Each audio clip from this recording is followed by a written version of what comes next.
नमस्कार, city web में एक बार फिर आपका स्वागत है। आज हम जानेंगे कि कर्म सिद्धांत कैसे काम करते हैं और कैसे इन कर्मों के सिद्धांतों से हमारा पीछा छूट सकता है।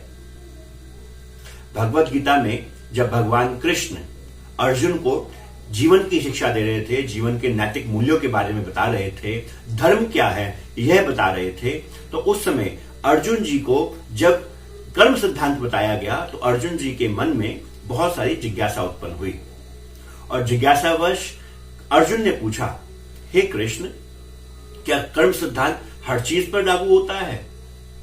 कृष्ण ने कहा, जी बिल्कुल, हर एक जो कर्म सिद्धांत है आपकी एक एक सोच के ऊपर भी लागू होता है। बोले, अगर मैं खाना खाता हूं, अगर मैं भोजन करता हूं, तो क्या यह कर्म सिद्धांत कार्य करता है? भगवान कृष्ण ने कहा, आप भले ही अपने जीवन में आपकी ये मजबूरी है कि आपको भोजन करना पड़ता है, पर जब आप भोजन खाते हैं तो भी आपको कर्म सिद्धांत लागू होता है, उस कर्मों का हिसाब देना पड़ता है। बोले, अगर मैं मांसाहार ना करूं, मैं शाकाहार करूं, तो बोले तो थोड़ा कम देना पड़ेगा, पर कर्मों का हिसाब तो देना ही पड़ेगा। यहां तक कि कृष्ण ने यह तक कह डाला कि जब आप श्वास लेते हैं तो बहुत सारे जीवाणु, कीटाणु, बहुत सारे जीव आपकी श्वास से अंदर चले जाते हैं, उसका भी हिसाब देना पड़ता है।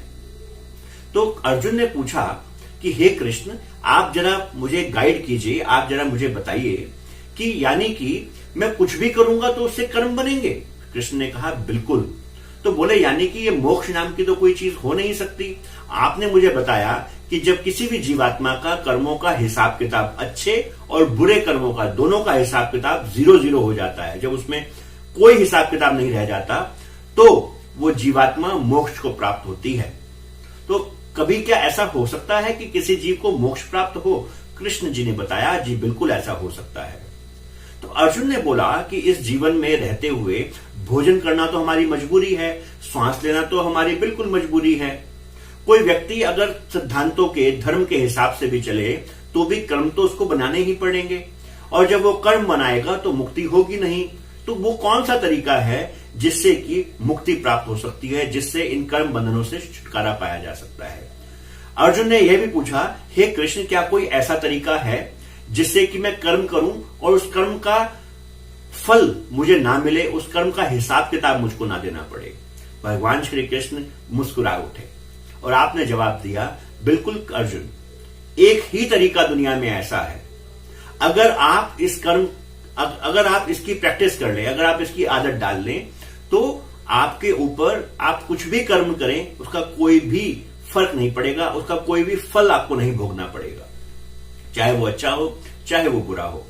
अर्जुन की जिज्ञासा बढ़ गई, जैसे आपकी बढ़ गई है। और भगवान श्री कृष्ण ने बताया कि जो भी कार्य आप निस्वार्थ भाव से करते हैं, जो भी कर्म आप निस्वार्थ भाव से करते हैं, जो भी कार्य आप परमात्मा को उन्मुख रख के करते हैं, उस कर्म का फल आपको नहीं मिलता, उस कर्म का कोई भी भार जीवात्मा के ऊपर नहीं चढ़ता।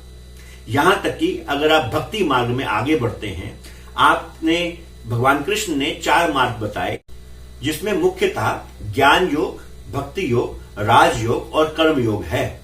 तो भगवान श्री कृष्ण ने बताया, ये चारों ही योगों को या किसी एक भी योग में अगर कोई जीवात्मा निपुणता हासिल कर ले या इन चारों ही योगों को जीवन का हिस्सा बना दिया जाए, तो आप कोई नए कर्म बंधन नहीं पैदा करते हैं। आज के इस वृत्तांत से, गीता के इस वृत्तांत से हमारे को यह शिक्षा मिलती है कि हम जो भी कार्य करते हैं, अगर हम परमात्मा को उन्मुख रख के करें तो कोई भी कर्म बंधन नहीं बनता।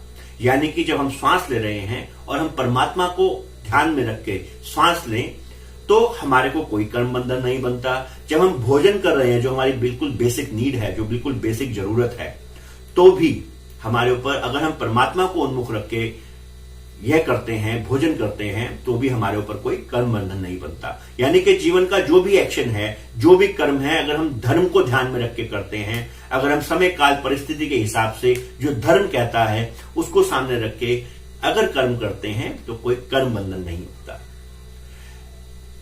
इसी कारण से आज अगर हम देखें, इसी कारण से संत महात्मा हमारे शुरुआत जो है वो सेवा से कराते हैं, हमारे को निस्वार्थ सेवा करने के लिए प्रेरणा देते हैं और नर सेवा नारायण सेवा ऐसी शिक्षा देते हैं।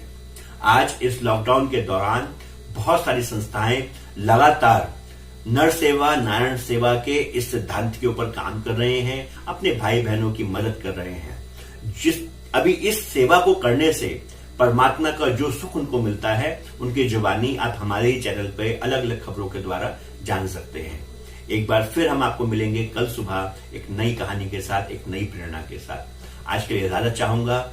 नमस्कार।